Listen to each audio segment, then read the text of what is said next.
ng hindi pagkakaintindihan sa pamilya o sa mga kasama. Honoring God in our family. Last week ay narinig ko natin that God owns everything. All under heaven is His. All on earth is His. All of ours is His. At ang mga dahilan ng pagpapala ng Diyos, unang-una, siya ay mabuti. Salamat sa Panginoon, ang ating Diyos ay mabuti. He is good. God is good all the time. Praise God, praise God. At ang pangalawa pong dahilan is to glorify God. Ang ibigyan natin yung lahat ng pagpapala na ating tinatanggap sa Panginoon sa araw-araw, yan ay dapat nagbibigay ng walhati sa Diyos. At kapag ang blessings ay dumating, ang ating dapat na tama na pagtugon ay yung ating pagbibigay ng pasalamat ng Diyos, yung ating pagsunod sa Kanya at yung ating paglilingkod sa Kanya. God owns it all. Everything comes from God.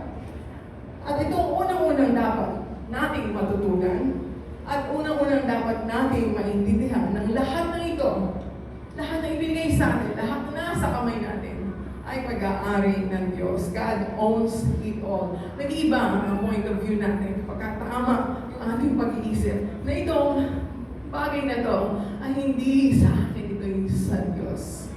Kasunod dito po, ay yung ipinagkatiwala sa atin ng Diyos, ang lahat ng pagpapalang nasa atin, that we are stewards of God's blessings.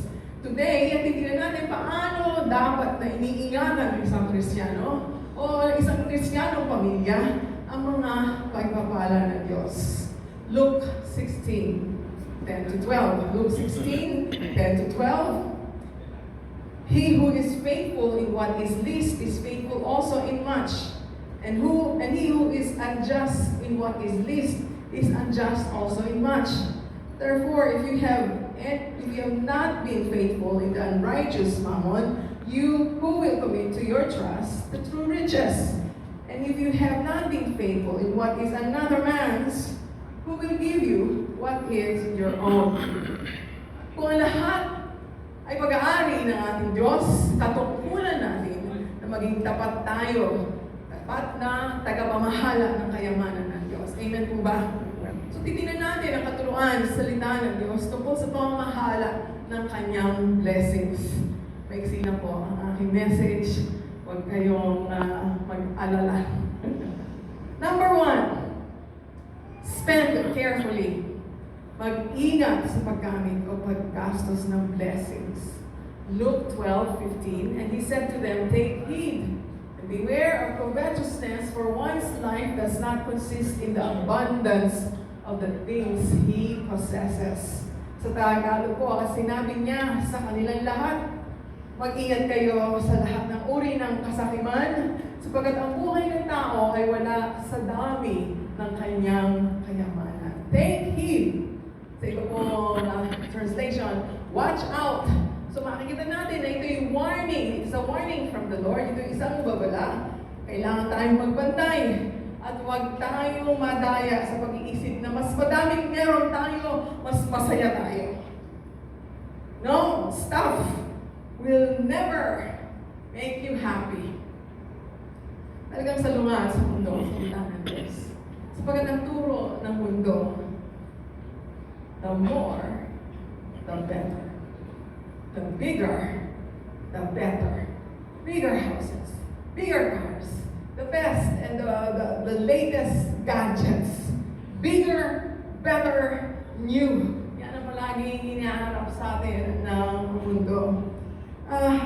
Isang katanungan, boys. Kung ang lahat ng ito, lahat ng mga stuff natin, kung lahat ng ito ay mawawala, nakikita ba kung talagang sino tayo? Alala ko po, bago pa lang yung Marquee Mall, kami po mag-ina ay nagpunta sa Starbucks, At dala-dala ng aking anak, si Pastor Jeff, isang backpack, doon yung kanyang kabibili ng laptop. Anyway, pag alis namin, nandiyan pa kami sa parking lot, papalabas ng parking lot ng Marquee Mall. ay na-realize namin na hindi namin dala yung bag na may bagong laptop. Ganun na lang ang kabog ng dibdib namin. Alam ko po na ang aking mga lalaki palagi siguro ay ako tatakot. At ako po, hindi ko alam kung kasama ko si Pastor Marvina noon o si Brother Tony.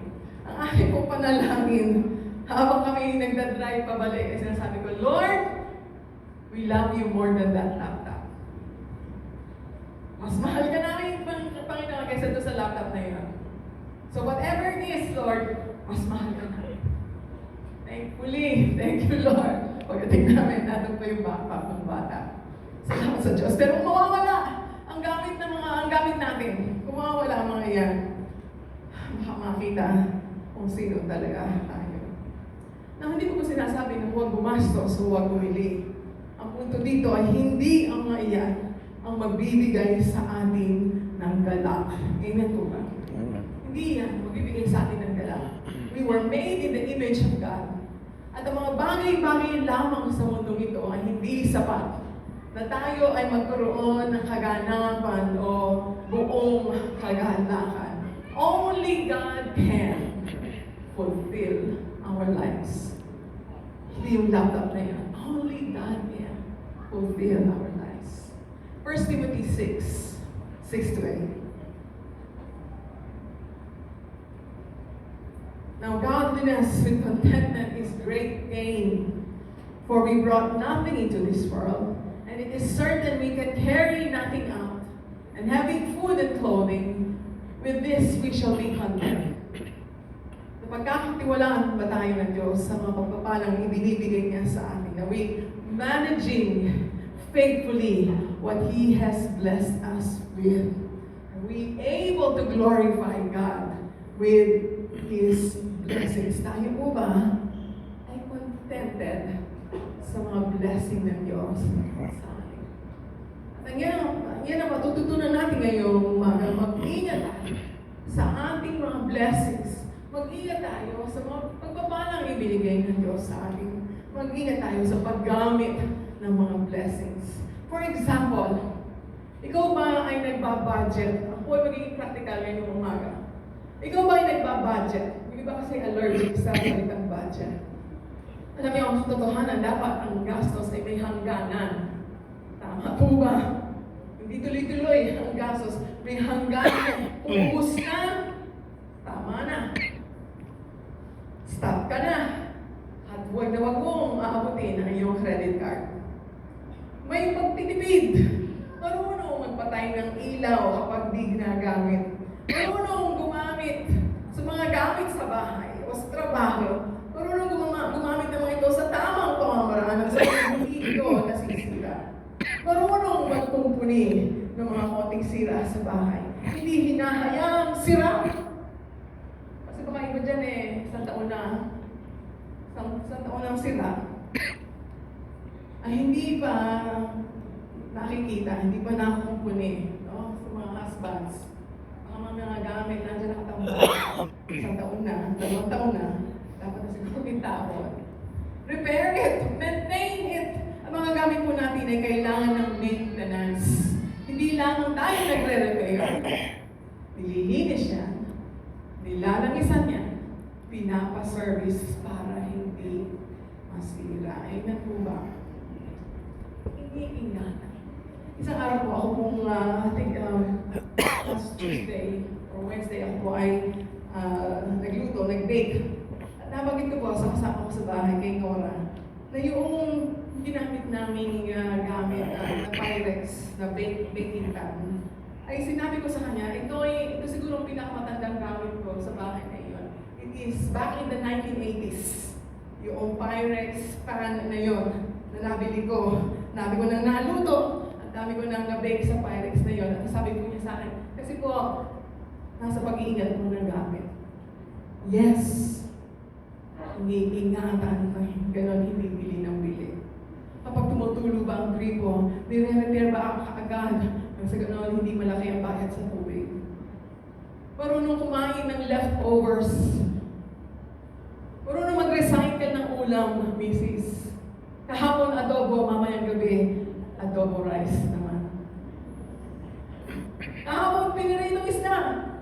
gabi, sarsyado naman. Mga anak natin yan na minsan ay unang tumatanggi kapag ito ay leftovers.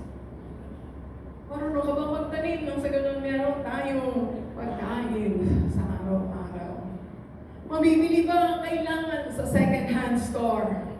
Diba, ayaw nila yan. Pastora, ayaw namin yung second-hand. Hindi mo nakahaya ng gamit ay second-hand. I am a big believer of buying used clothes. Just like this.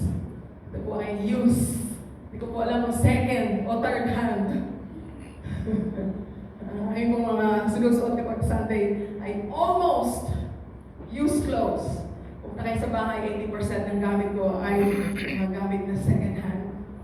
Mga upuan, dining table, cabinet, mga gamit na mga nabili sa garage sale, o sa charity store, o sa surplus store, sa Instagram sellers. Galing kay Lolo, galing kay Bishop, ang iba naman ay galing sa mga kapatiran, and I love it. Mas mula, nakatitiyak ako mas matibay.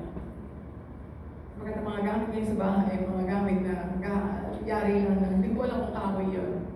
Alam ko madaling masira. Huwag yung sabihin, Pastora, hindi ba nakakadiri yan? Nakakadiri. Hindi po. You wash it. You clean it. You paint it. You refurbish it. And you take care of it. Nag-iingat tayo sa blessing ng Panginoon. Amen. Amen.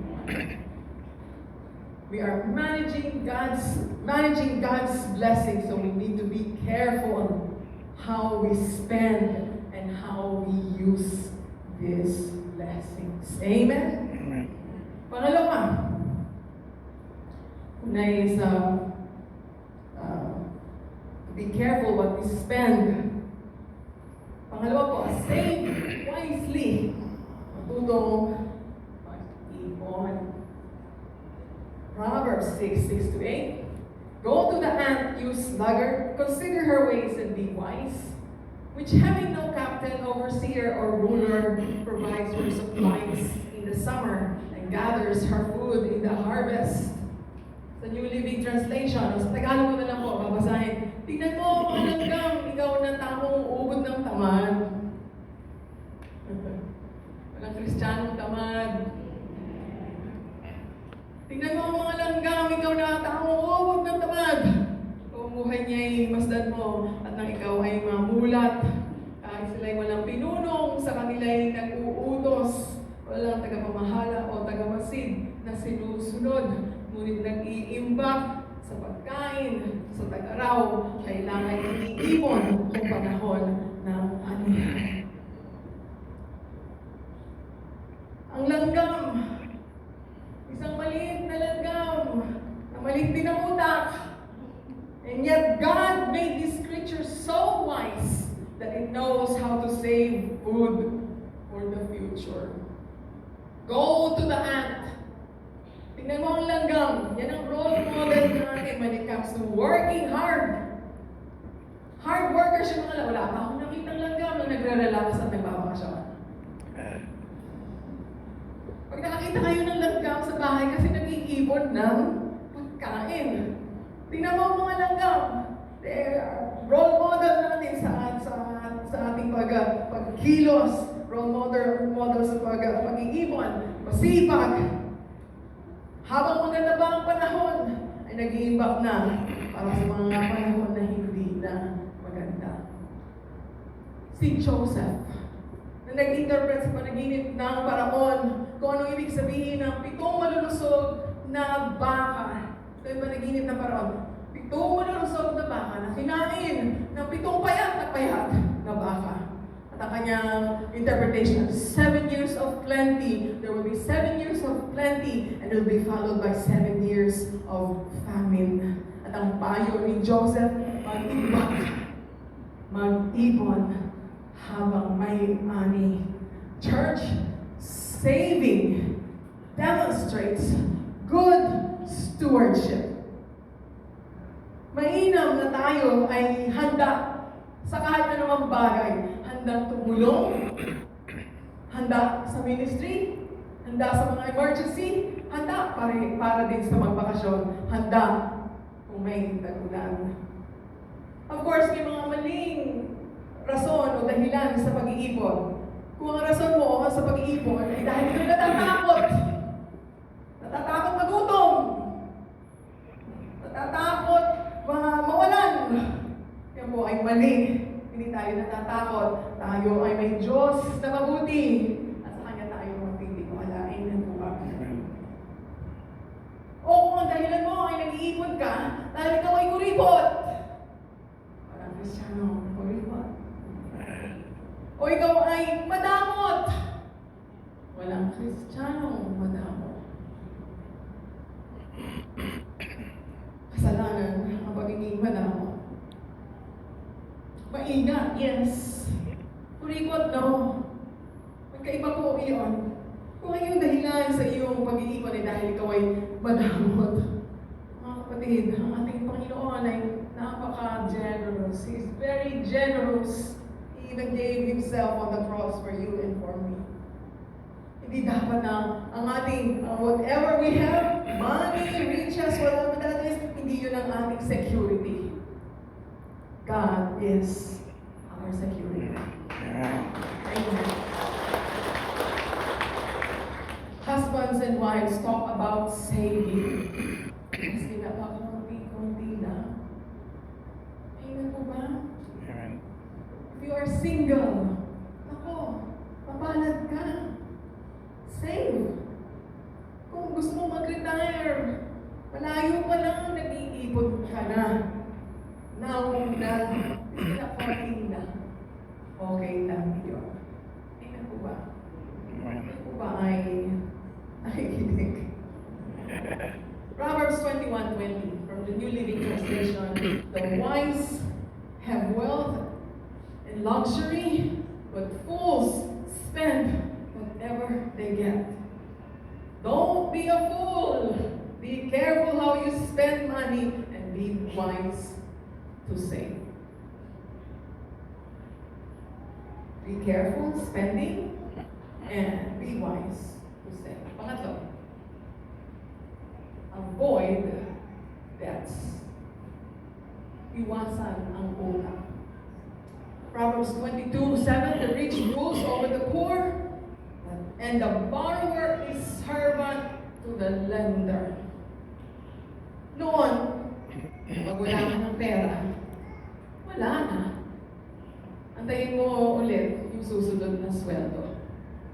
Pero ngayon, nang may credit card na, at kay daling umutang, maski sa telepono mo lang, o meron pang mga apps na pwede kang umutang. It is so easy to spend more than your income. Nakakatukso. Pero, nakaka-alipin. That is slavery. And God wants you to be free. Ulit, ang lahat ng nasa atin na hindi sa atin, tayo mga tagapamahala lamang, ang madaming utang ay hindi tamang pamamahala ng blessing ng Panginoon. Ako po ba ay nadidinig ng lahat?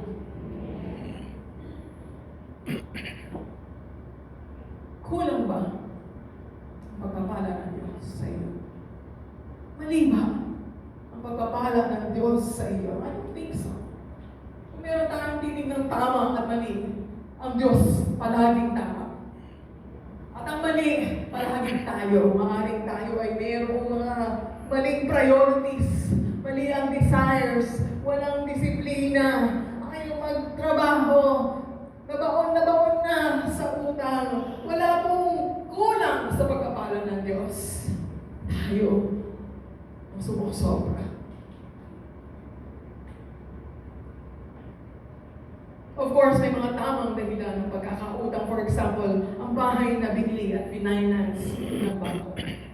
O yung mga panimula ng isang business. Yan po ay mga investments, yung property, at yung business. And of course, maingat din tayo na dapat kaya natin ang monthly payment sa bangko. Keep out of debt. Kung kakain kayo sa labas at magka-credit card, huwag na. Sa loob na lang kayo. Kailangan ng konting disiplina. After a while, yung balance ng credit card mo, hindi mo na alam kung ano-ano ang mga chinarge mo. Kasi patong-patong na interest. Sabi nila, 1 year to pay. Yan ang sinasabi ng mga credit card. 1 year to pay, no interest. Pero pag 1 year, hindi mo nabayaran, biglang patong-patong lahat ang interest. Meron kang biglang blessing, biglang bonus, biglang commission. Anong gagawin? Magbabayad muna ng utang bago kung saan-saan gastusin. We want to be free from slavery of debt. If you want to buy something at mahal, pinag-iipunan yan. Mas masarap yung pagpunta mo sa appliance center, bibili ng bagong malaking TV. Pag bibili nila sa inyo, credit card po ba o cash? Ang sarap sabihin, cash. Pinag-ipunan ko kasi yan.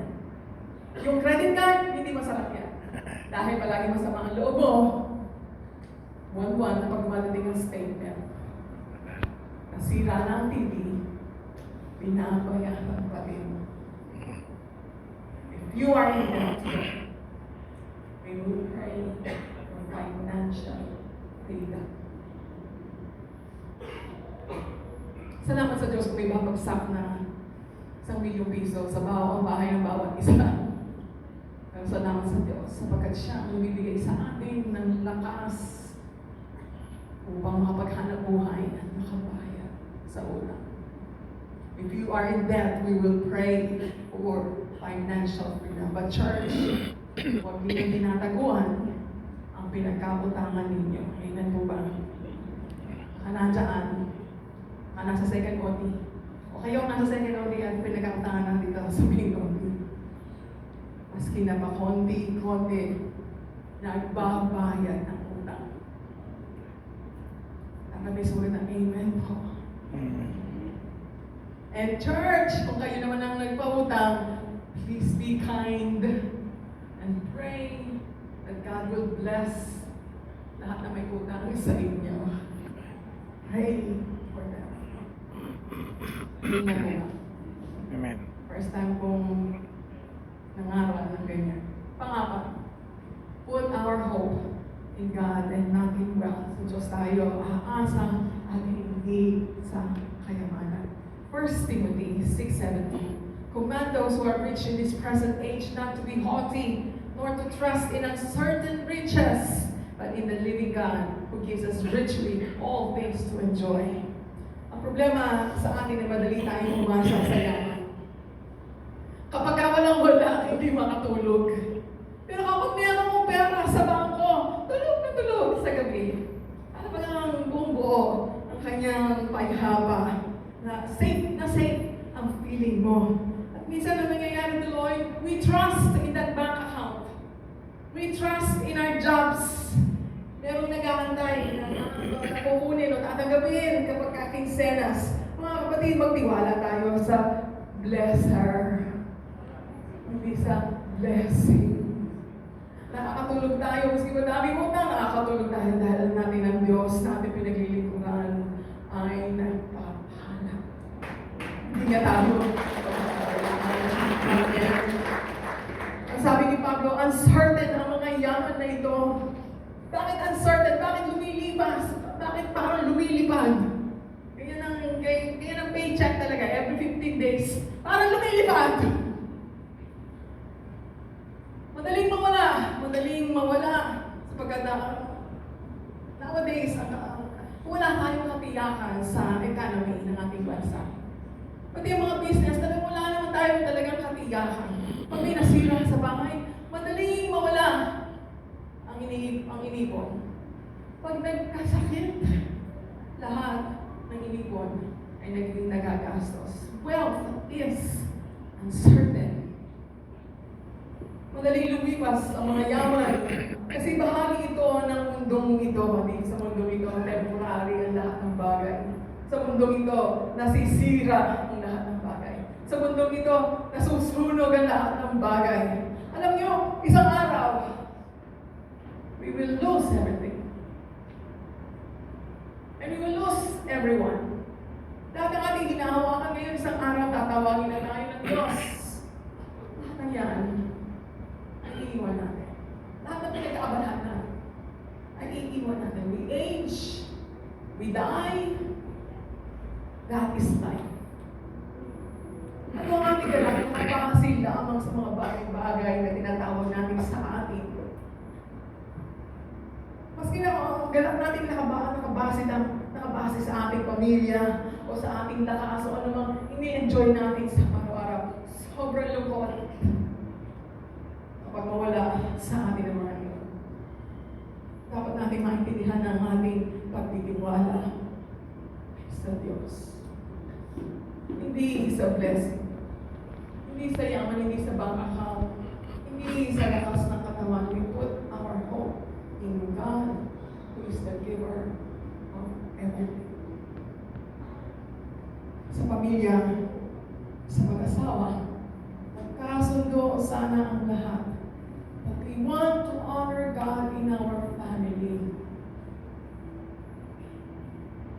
That we seek first the kingdom of God and His righteousness, and we know all these things will be added. Sa pamilya, sa mag-asawa, magkasundo sana to honor God in our family. That the Lord is our shepherd, and we shall not want. Ang lahat ay ito, pinalangin. Aming Diyos na mapagpala, mabuti sa amin lahat. Buksan mo ang aming mga puso sa mensahe sa umagang ito. We are partnering with you, Lord, to free us from debts in Jesus' name. Kabayan kami, Panginoon, sa lahat ng pagkakautang. Na kami malayang mabuhay sa mundo ito, malayang magbigay, malayang tumulong. Patawarin mo kami, Panginoon, kung yan ang nagiging number one issue ng pamilya namin. Lord, forgive us. Today, we want to commit to you that we want to honor you in our family. That the money, the properties, everything that we have is for you, Lord. Is for your glory. It is all yours. Ibahin mo, Panginoon, ang aming pag-iisip. Tama mo kami, O Diyos. Nang sa ganun malaya kami magpala at malaya kami magpalangin. Salamat, Panginoon. Bless this message. In Jesus' name. Amen. Ay, kailangan natin kayo. To honor you.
Papasalamat sa iyong pag-iingat sa bawat isa sa amin.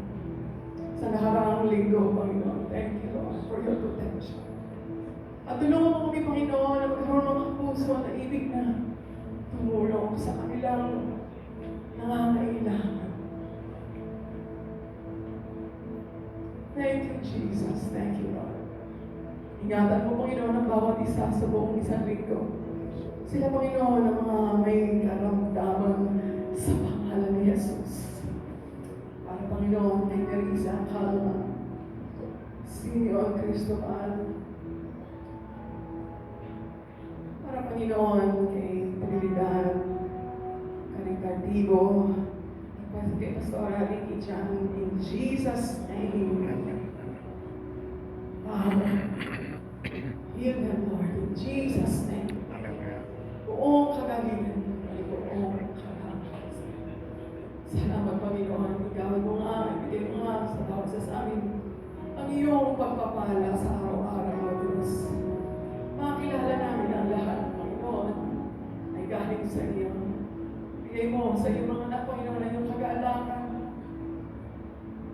Ibigay, Panginoon, sa iyong mga anak ang iyong payapa. Ibalik mo kami, Panginoon, sa iyo nito ng mga puso na ipupuri at sumasamba sa iyo. All the glory and all the praise we return to you, Lord. We give to you all the majesty and all the honor. Ito, Panginoon, ang aming pagsamba. Ito, Panginoon, ang aming panalangin. Sa pangalan ni Jesus, ang lahat ay magsasabi na